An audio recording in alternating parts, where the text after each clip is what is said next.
विष्णु गुरुर्देवो महेश्वरा गुरु साक्षात् परं ब्रह्म तस्मै श्री गुरुवे नमः। ध्यानमूलं गुरुर्मूर्ति पूजामूलं गुरुपदम् मंत्रमूलं गुरुर्वाक्यं मोक्षमूलं गुरुकृपा।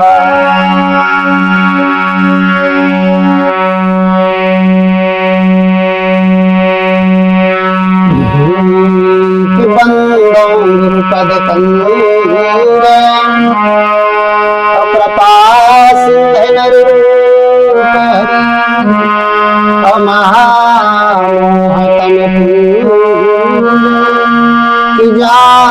सुवचन रवि बोलिए सदगुरुदेव भगवान की जय। हृदय में स्थित परमात्मा राम की जय। संत समाज की जय। भक्त समाज की जय। बड़ा सुंदर आज का प्रसंग है मेरे श्रोता बंधुओं। आज का जो सत्संग है वो ये है कि हनुमान जी ने भरत जी के महादुख को कैसे दूर किया। हनुमान जी ने भरत जी के महादुख को कैसे दूर किया, ये आज का प्रसंग है। इस पे हम चर्चा करेंगे कि वो महादुख कौन है और किस स्थिति में था, कब आया वो महादुख। ये सारी बात हम आज के प्रसंग में बताएंगे। प्रसंग सिर्फ इतना ही है कि हनुमान जी ने भरत जी के महादुख को कैसे दूर किया, ये आज का प्रसंग है। तो इस पे हम चर्चा करेंगे। आप लोग अपने मन सहित इंद्रियों का संयम करके और चित्त वृत्ति को हमारे सत्संग की तरफ मोड़ करके अपना ध्यान केंद्रित करें और इस सत्संग, अमृतमय सत्संग को सुन करके अपने जीवन को कृतार्थ करें। तो आइए अपने प्रसंग में आते हैं। ये प्रसंग कब का है, मैं इसका थोड़ा सा प्रारंभ बताऊंगा आपको। कि जब भगवान श्री राम जी भैया लक्ष्मण के साथ वानरी सेना के साथ लंका विजय प्राप्त करके पुष्पक विमान में बैठ करके अयोध्या आ रहे थे, तो वो 14 वर्ष वनवास का आखिरी दिन था, लास्ट दिन था। अब लंका बहुत दूर थी दक्षिण में, अयोध्या है उत्तर में, काफी समय लग जाता। इधर भरत जी नंदीग्राम आश्रम, नंदीग्राम में अयोध्या के बाहर नंदीग्राम था, और उस नंदी ग्राम में जमीन के नीचे गुफा बना करके, उस कुटी बना करके उसमें रहते थे। और जो अयोध्या से, चित्रकूट से चरण पादुकाएं भगवान श्री राम जी की लाए थे, वो राज सिंहासन पर रख दिया था और उनकी डेली पूजा करते थे। और उन्हीं चरण पादुकाओं से पूछ पूछ करके राजकाज का जो आदेश है, कैसे राज किया जाए, काज कैसे किया जाए, वो शत्रुघ्न जी को बताते थे। शत्रुघ्न जी पूरा नियंत्रण करते थे और स्वयं भरत जी उसी नंदी गांव की भूमिगत गुफा में बैठ करके भगवान का चिंतन करते थे, भगवान श्री राम जी का चिंतन करते थे, राम राम जपते थे। और जिस समय ये चित्रकूट गए थे भगवान राम को मनाने, तो सारे देवी देवता विचलित हो गए थे, सारे देवी देवता विचलित हो गए थे कि कहीं भरत जी राम जी को लिवा न ले जाएं, तो फिर रावण का वध कैसे होगा, जंगल में जितने भी निशाचर हैं उनका वध कैसे होगा। लेकिन राम की जा पर कृपा राम की होई, ता पर कृपा करें सब कोई। भरत भी राम पर कृपा कर गए, राम की कृपा हुई तो भरत भी सब पर कृपा कर गए। राम जी की बात को मान लिया था, लेकिन एक शर्त पे माना था। पहले नहीं मान रहे थे लेकिन फिर मान गए। बोले ठीक है भैया, आपका आदेश, आप हमारे गुरु हैं, हमारे बड़े भाई भी हैं। जब ब्रह्म ज्ञान दिया भरत को, तो भरत जी ने गुरु मान लिया, ज्ञान हो गया कि ये तो तत्वदर्शी सदगुरु हैं। ज्ञान हो गया तो गुरु के वचन प्रतीत न जेहि, सपने सुगम न सुख सिद्ध थे। ये वशिष्ठ ने भी बताया, याद आ गया उनको। लेकिन एक शर्त रखी थी कि भैया 14 वर्ष में यदि एक भी दिन अवधि पूरी हो गई लास्ट दिन तक मैं इंतजार करूंगा। 14 वर्ष का जो अंतिम दिन होगा उस दिन तक मैं इंतजार करूंगा। यदि उस दिन आप नहीं आए तो मैं अपने प्राणों को छोड़ दूंगा। मैं आपकी शपथ खा के कहता हूं। ये भरत जी ने कह दिया था और रोते हुए खड़ाऊओं को लेकर के सर में और पैदल रोते हुए अयोध्या आए थे। वो बात भगवान राम को याद थी। उन्होंने हनुमान जी से कहा, हनुमान, क्योंकि जब हम चित्रकूट से निकले थे तो बहुत सारे ऋषि महात्मा, लंका तक पहुंचने में बहुत सारे ऋषि महात्मा भक्त मिले थे और काफी भक्तों ने वरदान स्वरूप मांगा था कि प्रभु 14 वर्ष का वनवास काटने के बाद इसी रास्ते से आप अयोध्या जाइएगा, हमसे मिल करके जाइए, हमको पुनः दर्शन दीजिए। जैसे केवट ने भी कहा था कि प्रति बार मोइजो कछु देवा, सो प्रसाद में सिर धर लेवा। ये केवट ने भी कहा था, उतराई नहीं लिया था। तो सबके ये भक्ति रूपी ऋण थे भगवान श्री राम जी के ऊपर। तो उन्होंने कहा मुझे टाइम लग जाएगा, है तो हमारे पास बहुत अच्छा कन्वेंस पुष्पक विमान है, लेकिन सब जगह जाना है, कहीं अंधेला ना हो जाए। मुझे चिंता इस बात की है कि यदि मैं आज नहीं पहुंच पाया, लेट हो गया किसी कारणवश, तो मेरा भाई प्राण त्याग देगा। महाराज जी तो चले गए, भाई भी चला जाएगा, तो फिर क्या फायदा रहा। इसलिए हनुमान, तुम एक काम करिए, तुम जाओ, मन की गति से चलने वाले हो, पवन के पुत्र हो आप, हमें टाइम लगेगा अयोध्या जाने में, तुम भरत के पास जाओ और मेरे आने का समाचार उनको सुना दो, बस इतना सुना दीजिए, तो मेरा भाई भरत प्राण नहीं त्यागेगा। ये बात भगवान श्री राम जी ने हनुमान जी से कहा। हनुमान जी बड़े प्रसन्न है, इतने प्रसन्न है भाई का प्रेम देख करके। और आजकल के भाई पर ही छुरी चला रहे हैं, भाई पर छुरी चला रहे हैं, दूसरों लोगों के चक्कर में पड़ करके, कुटिल लोगों की संगत को ग्रहण करके भाई के साथ आघात करते हैं। आज के भाई हैं, और देखिए उस समय के भाई के क्या थे। कोई किसी प्रकार की आसक्ति नहीं थी। और आज के भाई बड़े कुटिल हैं, धार्मिक भ्रांति के कारण, स्वार्थ के कारण, कामनाओं से युक्त है, इसलिए जीवन नरक में है, धर्मशील नहीं है, परेशान रहते हैं। तो जब भगवान राम ने ये बात कही तो हनुमान जी बड़े गदगद हो गए और गदगद हो करके चल पड़े वहां से। इधर भरत जी क्या सोच रहे हैं, इस समय तो पूरा हो गया, एक दिन बचा हुआ है और प्रभु ने हमको बुला दिया, भैया ने हमको बुला दिया, कपटी और कुटिल समझा, इसलिए मुझे बुला दिया। मैं देखता हूं शाम तक यदि नहीं आते तो प्राणों को छोड़ दूंगा, मैं छोड़ दूंगा, उनके बिना मैं जीवित नहीं रह सकता। ये सोच रहे हैं, रो रहे हैं, सोच रहे हैं। क्या कहते हैं, गोस्वामी जी ने लिखा है, रो रहे हैं भरत जी, अपने मन में सोच रहे हैं कि रहे वे एक दिन अवधि अधारा, और समझते मन दुख भयउ अपारा। रहे एक दिन अवधि अधारा,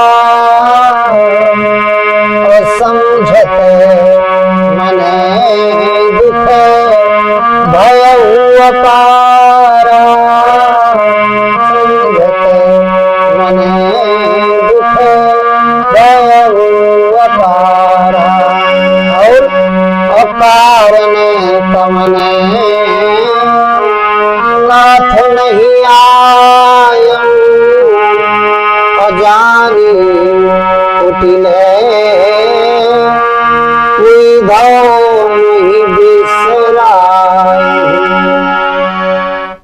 रहे एक दिन अवधि अधारा। सिर्फ एक दिन बचा हुआ है। अवध आने का सिर्फ एक ही दिन आधार बचा है। मेरे प्राणों के जाने का आधार सिर्फ एक दिन है। यदि आज के दिन नहीं आते हैं तो जो आने का इंतजार का आधार था, जिस आधार की वजह से हमारे प्राण रुके हुए हैं, वो आधार जब टूट जाएगा, छूट जाएगा, तो ये प्राण निकल जाएंगे। ये जीवन हमारा मिथ्या हो जाएगा। बड़े दुखी हैं और फिर सोचने लगते हैं, कारण कवन नाथ नहीं आयो। मेरे भैया राम भगवान क्यों नहीं आए? जान कुटिल की धो मुझे बिसराओ। क्या मुझे कुटिल समझा, कपटी समझा, इसीलिए नहीं आए। रो रहे हैं भरत जी, बड़े रो रहे हैं, दुखी हैं, और ऐसे विचार उनके मन में आ रहे हैं। लेकिन कभी कभी क्या होता है,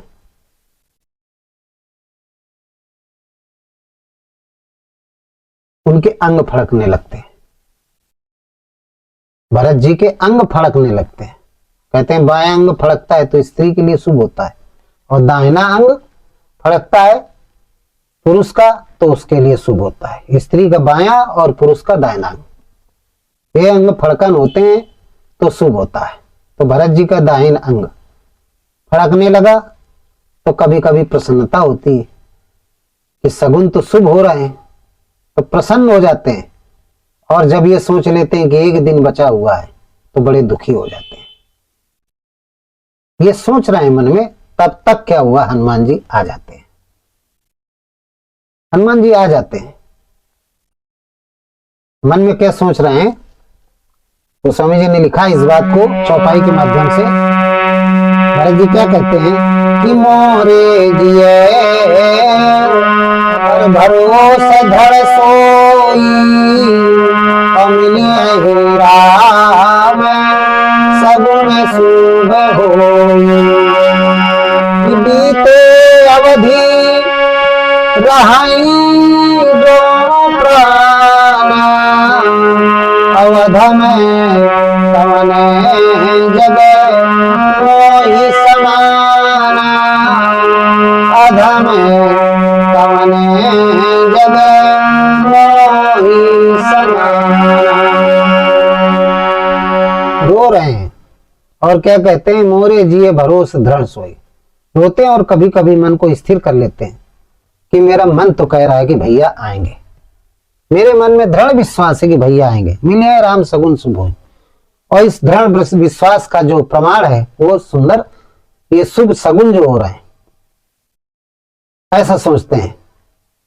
और कहते हैं यदि सगुन भी गलत हुए और बीते अवधि रहे जो प्राण, अब ये अवधि बीत गई, आज का जो दिन बीत गया, फिर भी मेरे प्राण नहीं निकले, तो मन में सोच रहे हैं कि हे हृदय स्थित राम, अधम कमन जग मोहि समाना।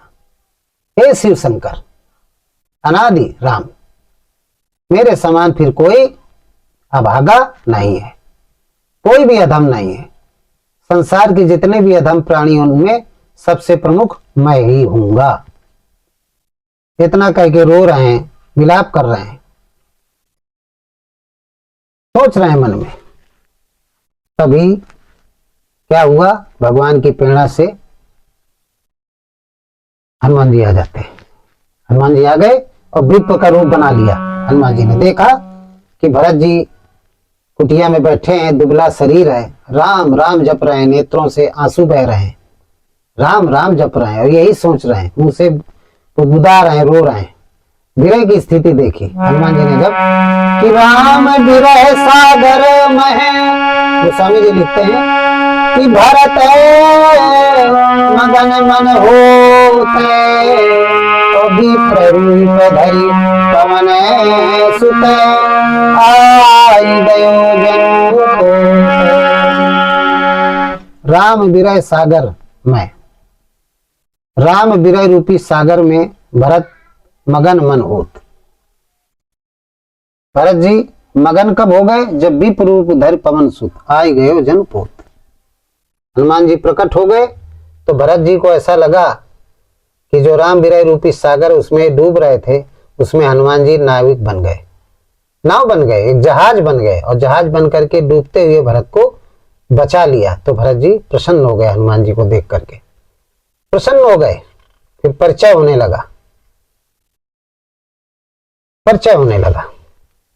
हनुमान जी ने कहा कि जा सुबिरय सोचो दिन राती भरत, जा सुबिरय सोचो दिन राती, रटो निरंतर गुण गण पाती, रघुकुल तिलक सुजस सुजन सुखदाता, आयो कुशल देव मुनि त्राता। ये चौपाई गोस्वामी जी ने लिखा। हनुमान जी कहने लगे, आए भरत, जिसके विरह में तुम रात दिन रो रहे हो, सोचते हो, जिसका दिन रात नाम लेते हो, रटते हो, राम राम राम कहते हो, वो रघुकुल के तिलक शिरोमणि, भक्तों को सुख देने वाले, दुष्टों का नाश करके देवता और मुनियों को कुशल देने वाले, सुख देने वाले भगवान श्री राम जी आ रहे हैं। आप बिल्कुल अपने शोक को त्याग दीजिए। मेरा नाम हनुमान है और मैं आपको ये बताने आया हूं। इतनी बात जैसे सुना तो बड़े प्रसन्न हो गए। अपना नाम नहीं बताया, पहले इतना ही बताया कि वो भगवान आ रहे हैं। जैसे बात बताई तो भरत जी ने आंखें खोला, आंखें बंद थी, रो रहे थे, आंखें खोला, देखा कि हनुमान जी खड़े। लेकिन एक बार और मुलाकात हो गई थी, लेकिन दुख का आवरण पड़ा हुआ था, तो ये पहचान नहीं पाए, क्योंकि जब मोह सकल व्याधिन कर मूला तीते उपजत है बहुसूला। मोह का आवरण था, भक्ति में उत्प्रोत थे, विरह था। तो जब विरह होता है, दुख होता है, आसक्ति थी बहुत ज्यादा, तो हनुमान जी को पहचान नहीं पाए, क्योंकि राम का स्मरण कर रहे थे। हृदय स्थित राम का स्मरण करते तो हनुमान जी को पहचान जाते। श्री राम जी का स्मरण कर रहे थे, मोह था, हालांकि वो भी ब्रह्म है, उनके अंदर भी वही राम है, तो ये नहीं पहचान पाए। और क्या कहते हैं, यहाँ पे तमाम लोग शंका करने लगते हैं कि जब शक्ति लगी थी, भरत जी ने बाण मारा था संजनी बेटी लेके, तब तो अच्छे से मुलाकात हो गई थी, और यहाँ पर हनुमान जी को नहीं पहचान पाए। तो एक तो कारण यह है कि हनुमान की मुखार बिंदु के तमाम थे बंदर, एक एक कारण। दूसरा कारण था कि विरह में मोहित थे, राम विरह में मोह रूपी आवरण चढ़ा हुआ था, इसलिए पहचान नहीं पाए हनुमान जी के, हनुमान जी को कि ये कौन है। और क्या कहते हैं कि को तुम्हें ताते कहाँ ते आए, मोही परम प्रिय बचन सुनाए। कहने लगे, को तुम तात कहाँ ते आए, मोही परम प्रिय वचन सुनाए। हे तात, हे मेरे भाई, आप कौन है, कहां से आए, जो इतने सुंदर वचन आपने सुनाए, हमारे श्री राम जी के आने का समाचार सुनाया, हमारे बड़े भैया के आने का ये अमृतमयी समाचार सुनाया। आप कौन है, कहां से आए। रो रहे हैं, बड़े प्रसन्न हो गए, देखने लगे हनुमान जी की तरफ से। तो हनुमान जी परिचय देने लगे। क्या कहते हैं भरत से कि मारुत सुत में कपी हनुमाना, नाम मोर सो कृपा निधाना, नाम मोर सो कृपा निधाना।